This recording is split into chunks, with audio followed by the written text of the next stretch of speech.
What creates a psychologically and emotionally healthy individual?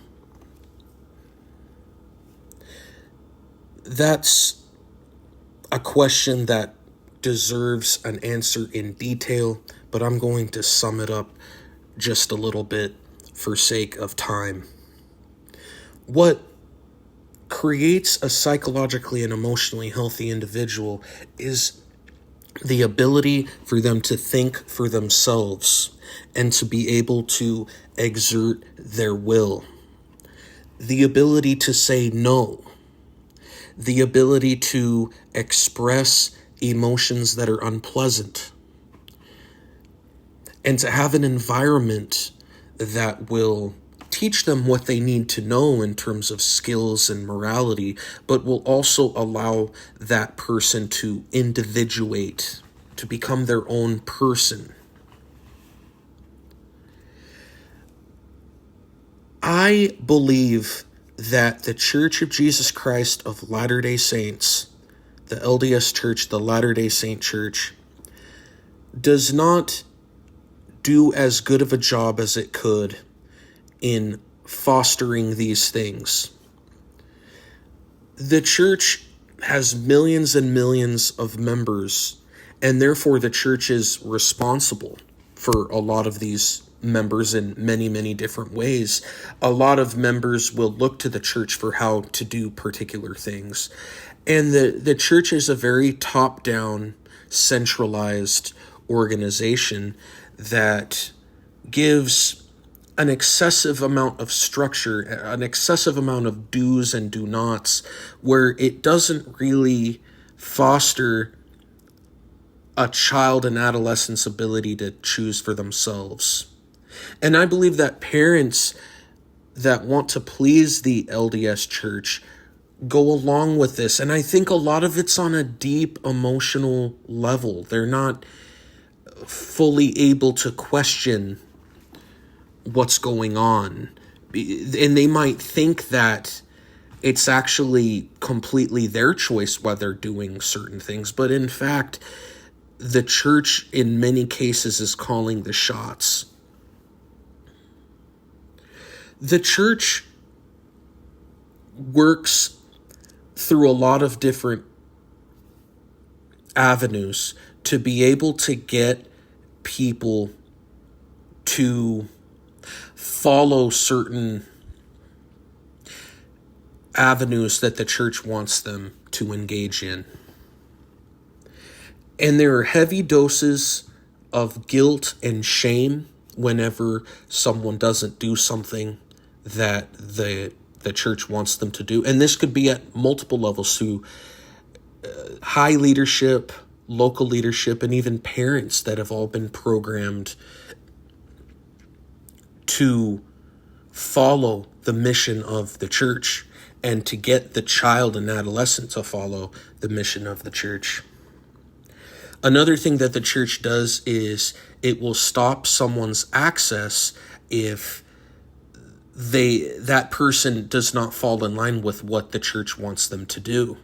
And on its surface, it could be like, well, the church has standards, and if you want to get certain blessings, you have to meet those standards. On the surface, that's okay. But it's a lot deeper than that. The church is a conglomeration of truths, untruths, and dare I say, maybe some lies, control, manipulation, coercion. All those types of things are involved in the church. And so a person may want to think for themselves and be like, I like these certain things about the church, but I don't like these things. The church will not allow that. You must accept the church as it is in order to progress. Now, sometimes the church will change, but most of the time it doesn't. So, with this in mind, the free will is hampered. The freedom to think is hampered. There's a lot of manipulation, coercion, and control. And my goal for this audio is not to discuss all of the ways in which the LDS Church exerts manipulation, coercion, and control, which produce shame and guilt and lack of progress. My goal in this audio is to talk about what are some of the psychological and emotional problems that can arise when the church engages in this type of behavior.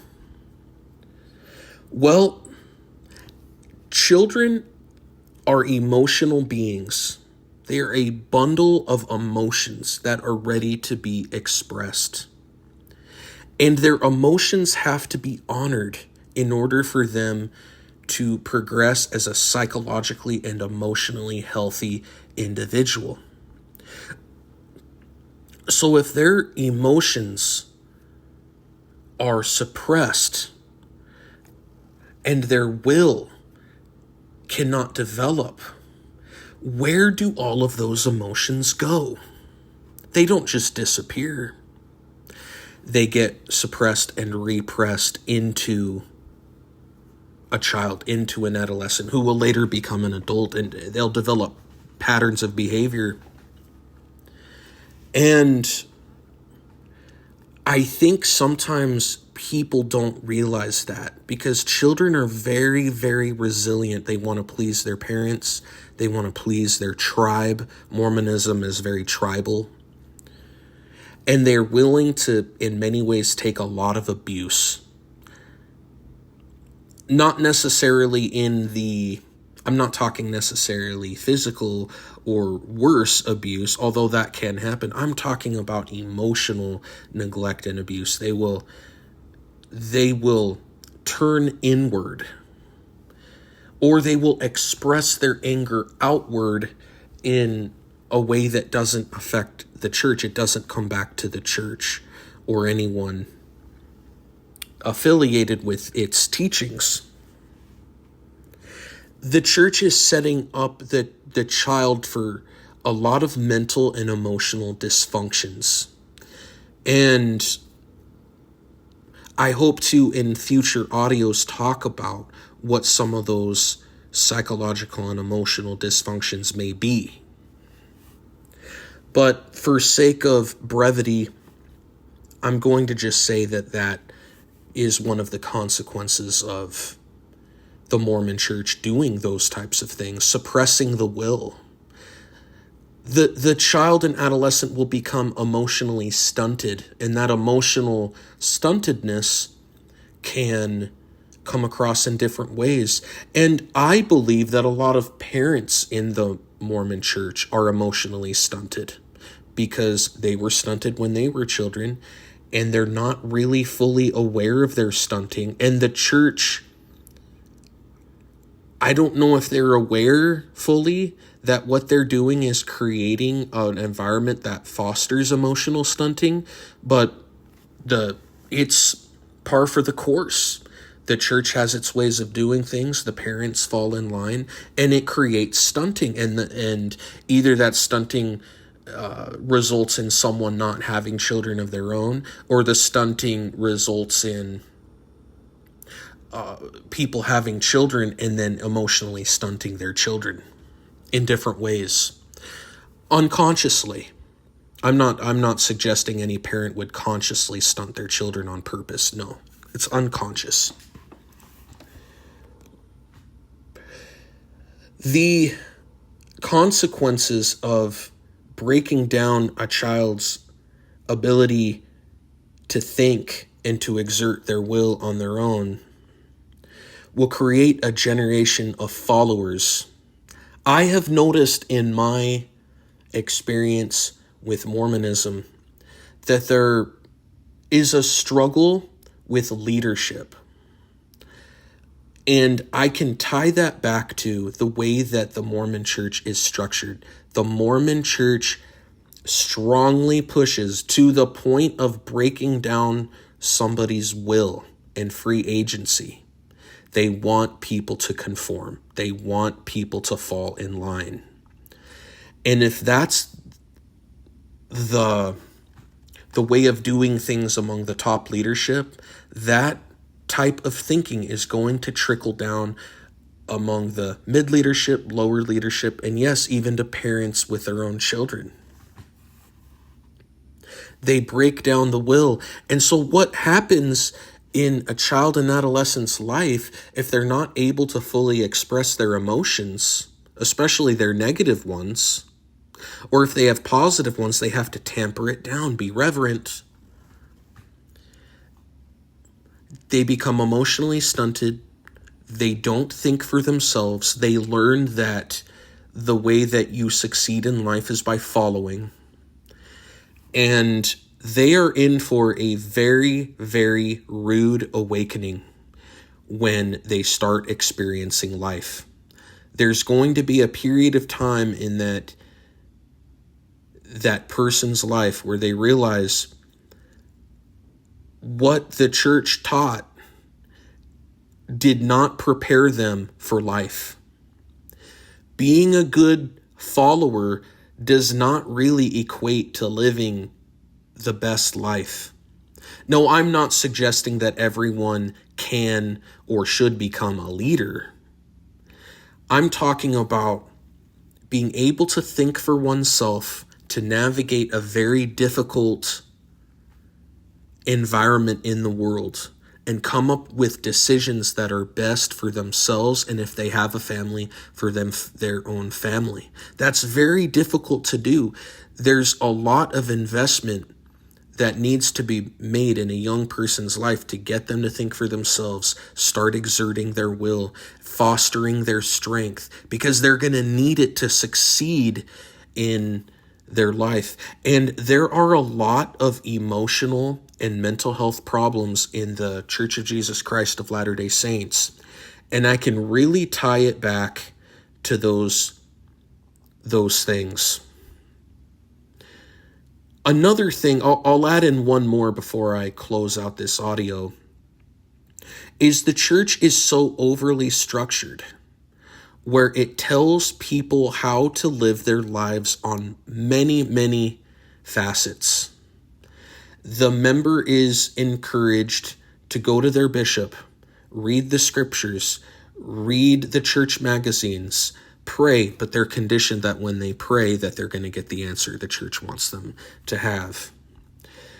They're taught to question their emotions, not navigate certain areas of thinking that could possibly lead them away from the church. And this can create a certain level of anxiety and lots of other mental health issues that there being an over-structured environment where the person is not able to really think for themselves. They're not encouraged to think for themselves, because thinking for someone's own self is dangerous to the church. That person may think their way out of the church, and I believe the church wants control in a lot of ways. And I think that their behavior in how they do things is heavily, heavily based off of control. That's my personal opinion. Now, they would say otherwise, I'm sure. I think there's also a level of anxiety where there are blessings that are promised, but a person doesn't really know what's going to happen in the next life, so they don't really know if those promises are going to come to fruition, but the church will also say that the person has to live up to the standards to get the blessing. So there's almost this type of neurosis that could happen where you don't really know what the blessings are for sure. You're investing all of this time and effort into the church to get those blessings, but those blessings could kind of be taken away if you stumble. So there's this neurosis involved. I think that's another aspect of how Mormonism affects mental health. So I hope that this audio was helpful in addressing just some of the basic ways in which Mormonism affects free will, free thought, and can lead to could potentially lead to mental and emotional health problems. Thank you.